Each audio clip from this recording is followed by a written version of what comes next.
vivi esse momento de estar, por um período da minha vida, buscando-o mais intensamente. Nesse período que eu estava noiva, antes de eu casar, eu arrumava a cozinha, lavava a louça rápido e ia para o quarto. Adorar, buscar o Senhor. E não é que ele vinha? Era tão gostoso.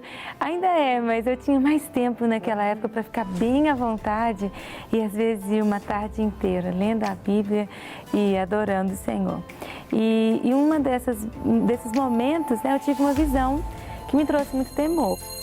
Isso eu fiquei um pouquinho assim, preocupada. Na visão, é difícil explicar uma visão, né? Mas na visão eu via uma primeira barriga, ela evoluía, né? Ficava bem bonita, redonda, e aí o bebê saía, nascia, corria, brincava.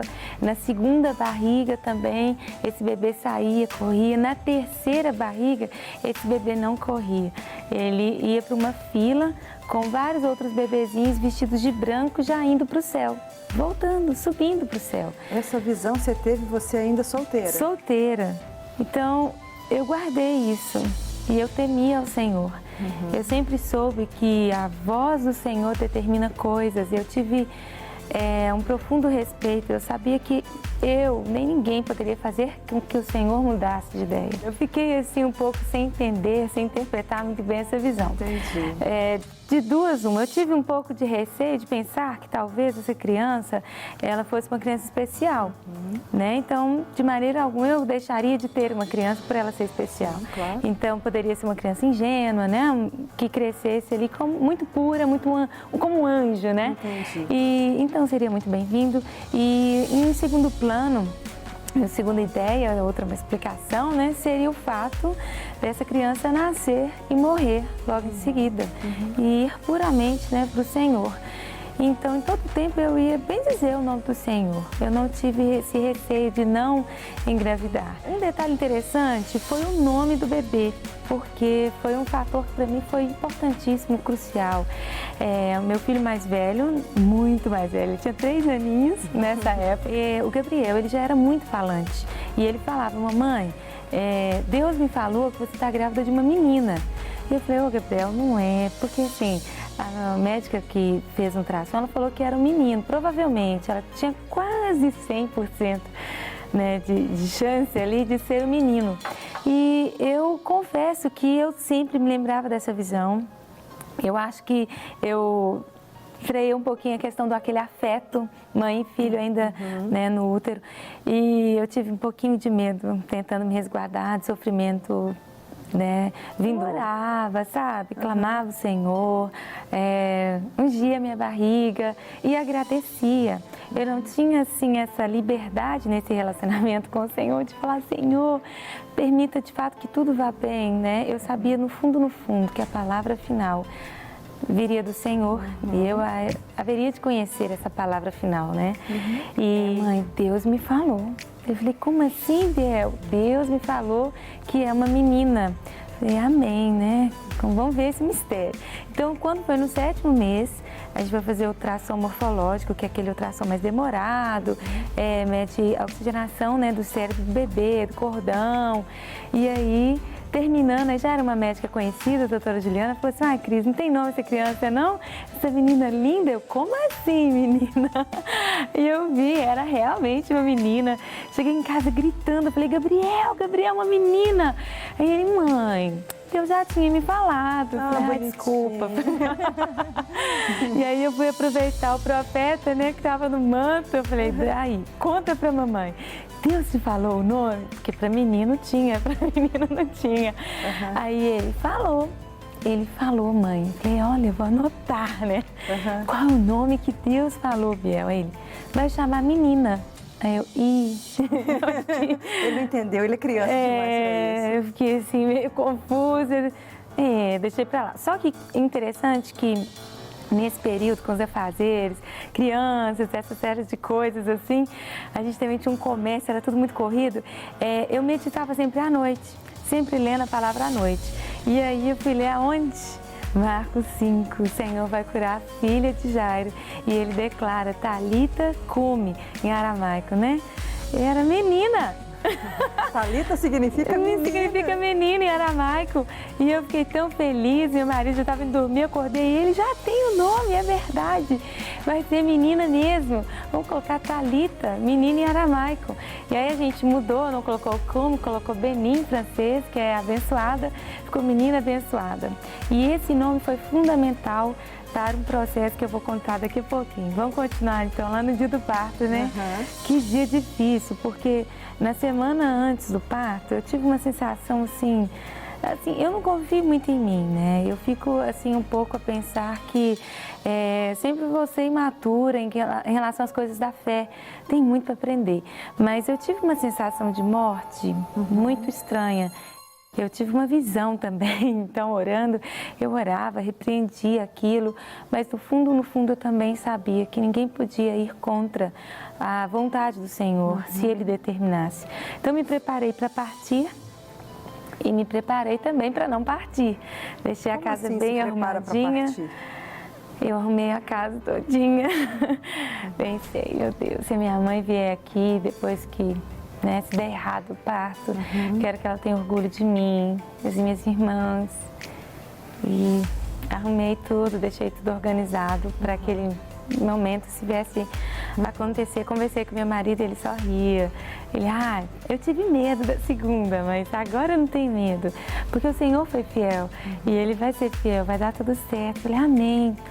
Nem dá para compartilhar essas coisas profundas com você, né? Porque ele tinha uma fé muito grande e realmente, né, me deixou também acreditar que ia dar certo.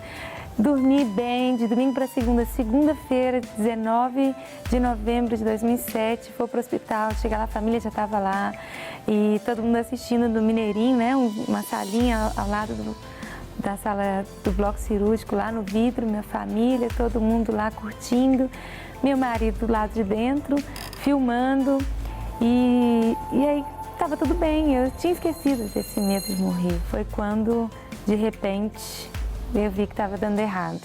Eu senti a sonda sendo colocada, eu mexi as pernas, eu estava sentindo realmente tudo mesmo. E aí minha mãe já começou a perceber que estava dando algo errado, né? Eu comecei a ficar um pouco roxa, comecei a sentir muita dor, porque a anestesia tem uma forma vulgar, assim, meio de falar, deu ilha. Ela foi para um ponto do meu corpo e não foi para o lugar correto. Então, como já estava com o catéter, foi feita a aplicação de outras vezes, mas realmente não deu efeito. Eu sentia ao lado esquerdo todo da minha barriga e já tinha iniciado o corte. A dor foi muito forte, eu fui e voltei muitas vezes, muitos desmaios, coloquei a mão na barriga e me amarraram. E meu esposo teve uma atitude estratégica de fingir que não estava lá. Ele ficou realmente paralisado, filmando, para que não lembrassem que ele estava, tirassem ele da sala, ia ser pior, né? E ali orando, minha família também não foi retirada daquela sala. Eles começaram a chorar, minha mãe ficou mal e foi um momento muito difícil. Entre idas e vindas, eu pude perceber o poder da salvação. Naquele momento, eu me lembrava de uma canção do Vineyard que falava: me renda aos teus pés por tudo que tu és. Jesus, meu coração é para sempre teu. Ali nada valia mais, nenhuma certidão de imóvel, carros, posses, nada. Eu lembro que eu tentei ver os meus 2 filhos, a Keren e o Gabriel, para despedir deles pelo vidro e eu não consegui. Né? Eu só podia me lançar diante do Senhor. E para a glória de Deus, ali começou meu bônus, né? O Senhor não me levou, Ele me deu uma visão também maravilhosa, Ele me deu um legado, um chamado, uma direção e uma filha. Terminado o parto, passado o processo, eu fiquei mais dias no hospital. A decisão foi de dar uma anestesia geral. Eles teriam então 2 minutos para finalizar o procedimento, para que não entrasse nela, na Talita, o parto, a anestesia e paralisasse o coraçãozinho dela, mas deu tudo certo. O parto foi pela manhã, ela dormiu o dia todo, acordou à noite, mas saudável. Nós fomos para casa, estava tudo bem, então eu entendi que ali Deus já tinha dado um livramento, fiquei vibrando, né, aquela visão lá da época de noivado, então tinha acabado, Deus interviu, foi maravilhoso. Só que não, a gente teve uma surpresa no teste do pezinho. Ela foi diagnosticada com fibrose cística, fizemos uns novos exames, mais uma vez confirmada. Ela tinha sintomas muito reais, muito magra, muito pequena, não desenvolvia. Com 5 meses ela usava macacõezinhos assim de recém-nascido. E o Senhor a curou completamente. Que bênção! Totalmente, Glória totalmente. Esse Deus relacionável, mais uma vez, manifestou o seu amor. Meu esposo chegou a orar um dia falando: Senhor, eu prefiro que o Senhor troque, me dê a enfermidade da Thalita e dê a minha saúde a ela. Foi quando o Senhor o levou em Isaías 53, declarando que o Senhor já tinha vindo e Ele já tinha levado sobre Ele as enfermidades. Então Ele tomou posse dessa cura.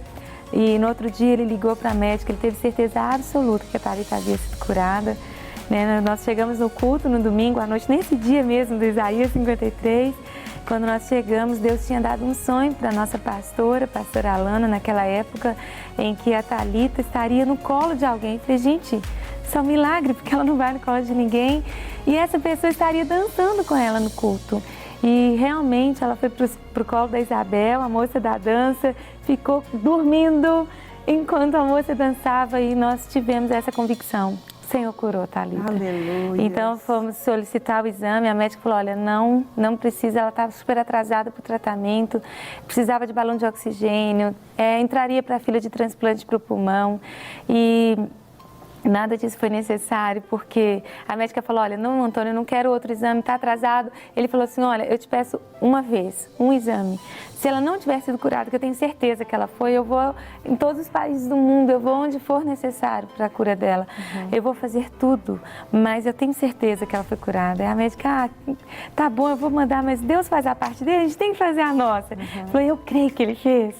E aí, quando saíram os resultados dos exames, que foram mais específicos, né, que é o teste do suor, um saiu 0,8, outro 0,9. Glória a Deus. Para a glória de Deus, Thalita Beni, totalmente curada.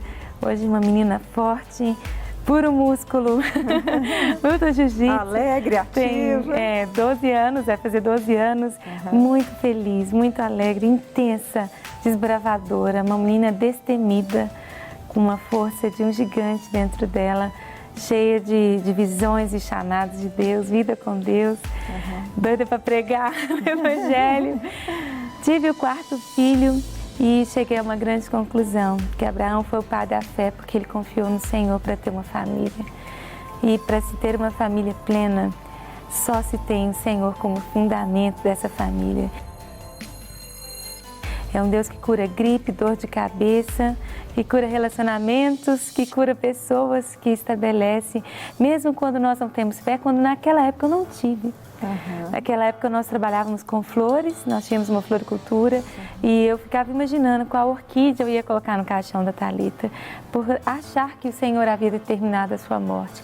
Mas o Deus relacionava, apenas havia mostrado que algo sobrenatural havia de acontecer. A mim era imutável, eu acreditava mesmo que o Senhor, Ele era relacionável, mas até certo ponto. Ele não poderia te avisar de um perigo iminente, sabe? Ele poderia só dar sentenças. Mas a partir dessa situação eu pude crer que Ele está muito perto ao ponto de te avisar. De falar: olha, vai ter uma pedra.